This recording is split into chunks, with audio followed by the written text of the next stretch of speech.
Our man got silver and black today. Downtown Scott, what up, baby? Man, what's going on with you guys? You're talking sneakers, man. That's like, I got to be honest. I'm not with it in that category. Oh, Scott, hang out with us long enough, baby. We got you. Scott, you could be honest. You could be honest. When you come in on this show, does it remind you every time? I gotta text my agent after they're done. And why am I on at the air with these guys? Why?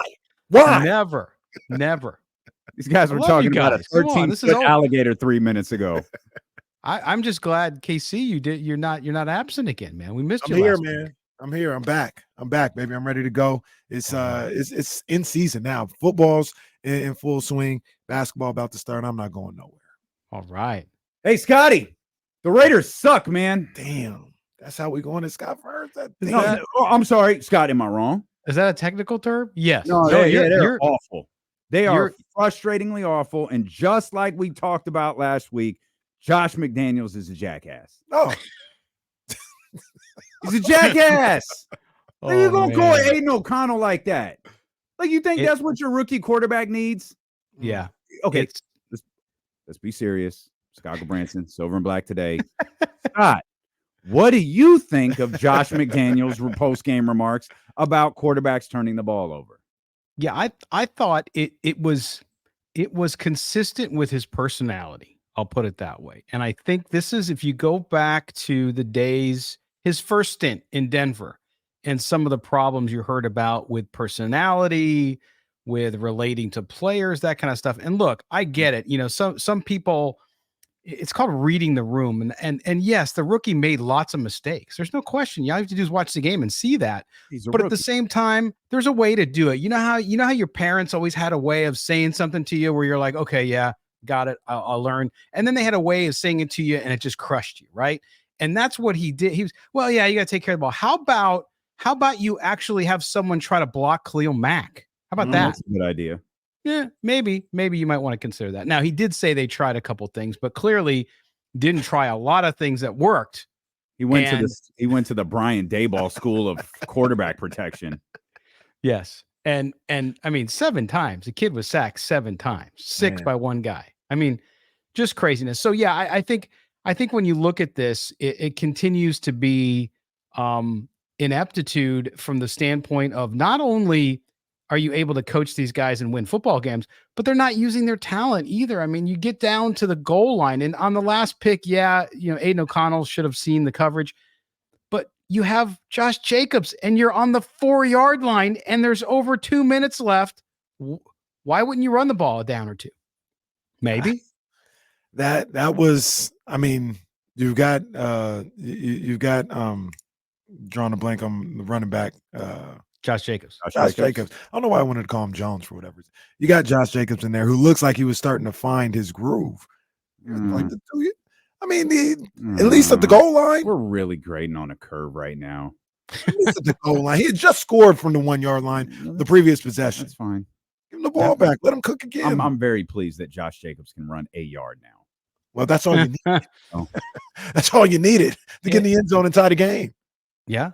But it's rough. And I think to your point about his comments after the game, there are no comments about the lack of the offensive line being able to block, both in the running and the passing game. And they got destroyed. Even Colton Miller, who traditionally has had problems with Khalil Mack, by the way, he just owns him. You see that in baseball, you see that in basketball. Certain guys paired up, matched up for whatever reason. It's a mental thing, whatever. They just get worked. And that's what happened with Colton Miller, who's usually a very, very solid left tackle, but they moved Khalil Mack around and there just doesn't seem to be a lot of adjusting going on there. So I'll ask this though, Scott. What did you take away from that game? Like, yeah, they lost. Yeah, the finish wasn't exactly the way Raider fans wanted it, but you came back. You bounce back, you put yourself in a position with a rookie quarterback to win that game on the quote unquote road. I mean, are there positives to take out of the way that game ended, or is the Raiders coming back just a virtue of the Chargers not being that good? Well, that's a good point that you ended with there. I think that was part of it. I mean, the Chargers were missing 2 defenders. When you look at Derwin James, you look at Bosa, both huge guys. But Khalil Mack said, that's okay, I'll take care of it. But you look at it from a positive standpoint, I think there are. I mean, I thought the defensive front of the Raiders did better. They actually pressured Justin Herbert. Now, a couple times they got in on him and they couldn't finish. Only closers get coffee, and they didn't get coffee because they couldn't close on those. But at the same time, that it's hard when you look at it and you see the Raiders unable to score points in the second and third quarter. So what do? You score early, then you're down, and then you got to come back late. You can't. That is not a model for success in the National Football League. It's just not. And I'll tell you one thing. The biggest thing I took away from this game again is the lack of using what you do have. So you're trying all sorts of things, but the Raiders, remember, this year, Tyree Wilson, first round draft pick, he's playing in the shape now, playing a little better. Not there yet, but he's getting better. We saw it against the Chargers. Then in the second round, you get what some people consider to be the steal of the draft in Michael Mayer. Now, he's having some trouble blocking. I get it. He's been targeted like 3 times all season. Then you get Trey Tucker out of the University of Cincinnati, fast little wide receiver, looks like Tyreek Hill. Don't even target him in this game. I don't understand what you're doing. Like, what is the plan here, guys? I think what I'm taking away from it, besides just the football on the field, is what's going on. What are you doing? You're drafting these kids, you're signing free agents, and then you don't use them or they don't perform. What's the deal? I think that's the bigger issue. Stealing with Casey on KIFM West Sacramento 98.5 FM, KRX QHD2 Sacramento, ESPN 1320. Always live on the free Odyssey app, live on Twitch, YouTube, Facebook, and Twitter as well. Live with our man Scott Gulbransen, silver and black today. Scott, I'm just looking at this. This wasn't the purpose of why I looked up the Raiders schedule, but I see this, and I don't think it has registered with me yet this year that through 4 weeks, they haven't scored over 18 points yet. 17, 10, 18, and 17. Those are their offensive total outputs so far this year. Yeah, and if you go back, D'Lo, to last year, they haven't scored more than 20 in 7 of the last 9 games. Okay, so this is an offensive genius, remember? So yeah, so that's the other concern. And again, I mentioned it to you last week, which was 5th highest payroll against the cap on offense in the NFL. What's going on? Your offensive line has regressed so badly, and not just the Mac game, okay? Not just Mac having a crazy day, but if you look at the entirety of the season, it's just regressed. So when you see a line regress, you have to ask yourself, what's going on there too? Why are they not able to do what they were able to do last year? And so that piece of it, and the fact that they cannot score, is really troubling. I just don't know what's going to happen. I don't think Josh McDaniels is going to get fired. I think he could win 2 games and not get fired. I really do. The rest of those numbers, Casey, real quick, dating back to last year, 13, 34, 10, 30, and 16. Jeez. Right. Yeah, the 2 games where they scored over 30. Otherwise, it was under 20. One of them was against the Niners. Yeah, and they lost. Right. They lost. Did you see the clip of Mark Davis with the fan? And I so did. There's so many things that, first of all, I was laughing at that. That was hilarious for some reason. But you see this sometimes with franchises. We had the Sacramento Kings here who didn't make the playoffs for 16 years, and people stopped coming to games. I don't think it was a situation where Vivek couldn't go out in public, but it was a bad situation. Like Luke Walton getting fired, people throwing, like it was bad. And it got to a point where I feel like it was embarrassing for Vivek as an owner to have what was going on. It got to a point where, something has to change. Do you think that even happens in Las Vegas? And if it was in Oakland, yeah, it would be a bad scene, like people booing, and it would be ugly. No shot at Vegas because it's a great city. I love it. I know there are a lot of Raider fans there. But do you think that it would get to that point where, like what we saw in SoFi happening at a home game, where it's like, oh, this is embarrassing. They have to do something. Yeah, I think there could be a time when they do it. And obviously the video you're talking about, it's weird that they have owners in a box so close to people walking through a concourse. That was odd to me. That was crazy. Number one. And Mark Davis, he fancies him, as you guys know, he fancies himself a regular guy. And so when people talk to him, he tends to respond. And in this case, he responded. I wouldn't have just responded. People are going to yell at you. when you're in that kind of position, people are going to dislike you and know exactly what you should do to make the team better. So but I do think there is something to what you're saying, which is the scrutiny from the media the same? No. Is the scrutiny from the locals, the fan base, the same? No, because it's an emerging fan base. Yes, you have a lot of Raider fans there, but as far as a bigger base that's very passionate about the team, it's still growing, just like it is in Los Angeles with the Rams and the Chargers. They have the same issue.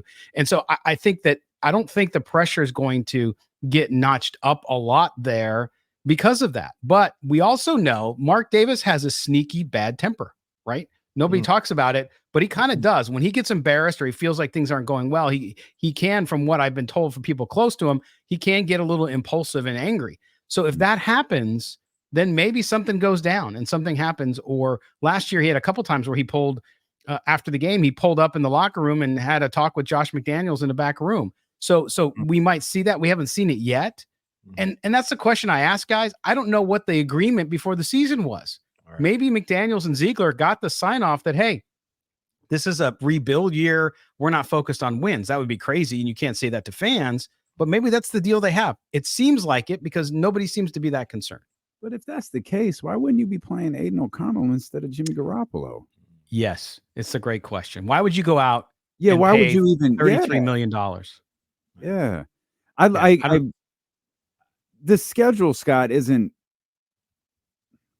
not the worst, right? With the it's kind of rough. Like rough really, at the beginning. They got the Packers, which I mean that's and that's where I think things could get really hectic. If you're embarrassed on national television again, like I think that's in a primetime game, like that's a big deal. But then they got the Patriots, the Bears. Certainly, you got the Lions. There's going to be 22 combined sacks in the game against the Giants. You got the Jets coming up. Who knows what who knows what that's going to look like in 6 weeks? But you look over the next 6 weeks or so, and I don't.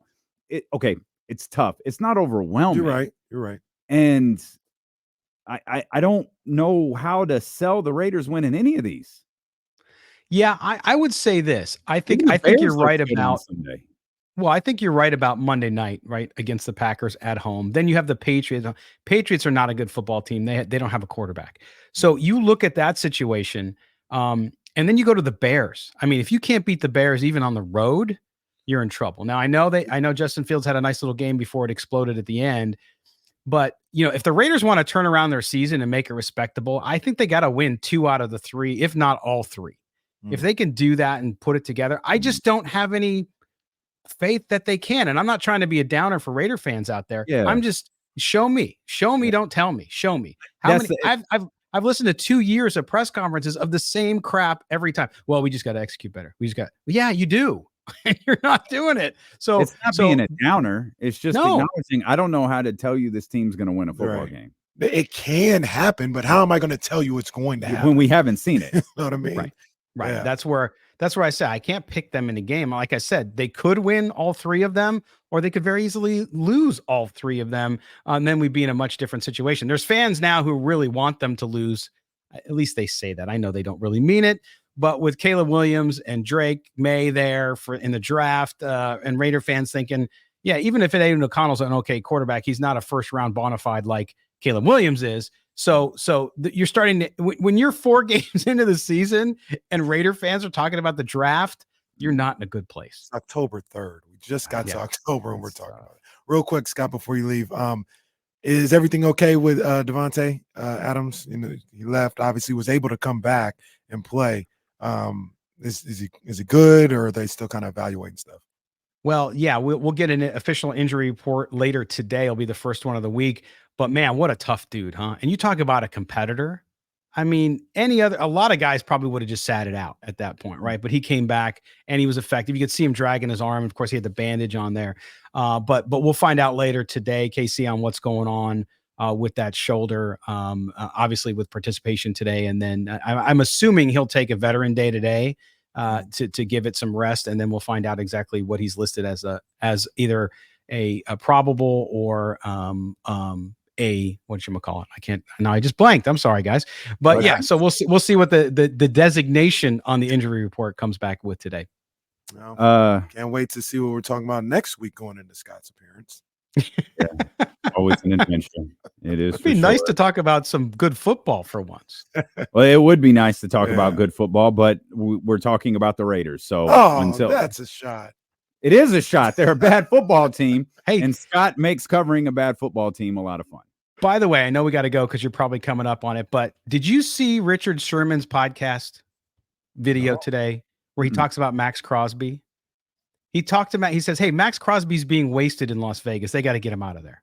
And a lot of fans get upset at that, but that tells you what the view of the Raider franchise at this point, unfortunately, is, because you have a great player like Max Crosby that just works his butt off, and he's one of the best in the NFL, and a player like Sherman saying, hey, he's going to waste.